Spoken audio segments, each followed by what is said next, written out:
Declaration of faith. Have faith in yourself, faith in the infinite.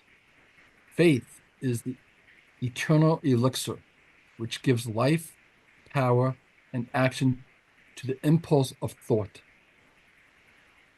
Faith is the starting point of all accumulation of riches.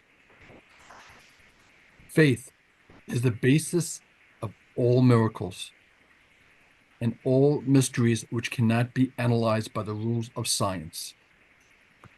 Faith is the only known antidote for failure. Faith is the element, the chemical, which, when mixed with prayer, gives one direct communication with infinite intelligence.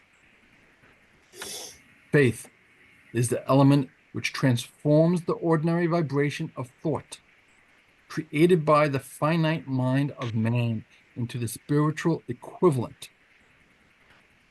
Faith is the only agency through which the cosmic force of infinite intelligence can be harnessed and used by man. Period.